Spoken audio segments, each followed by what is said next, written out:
歡迎大家嚟到小窮仔頻道。今日係2025年12月10日星期三。以下由我小窮仔個朋友仔小窮美同大家睇下呢則新聞啦。呢綱新聞資料來自12月10日 RTHK 新聞。我哋睇下個標題先。標題：工展會本周6至下月5日在維園舉行，有產品低至1元或一折發售。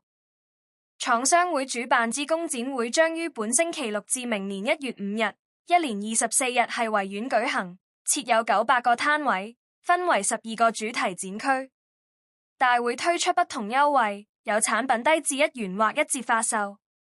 入場人士如以大會指定電子支付工具消費，可享額外折扣。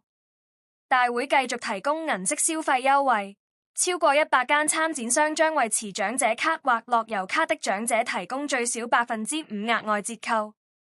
廠商會會長盧金榮表示，為支援大埔宏福縣災民，廠商會已捐出1000萬元，其中包括今屆工展會部分門票收入。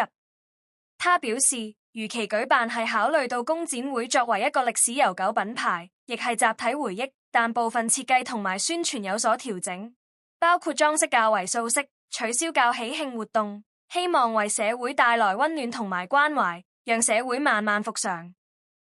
大家對以上新聞有咩睇法呢？歡迎留言俾我，記得訂閱小窮仔頻道，下次見。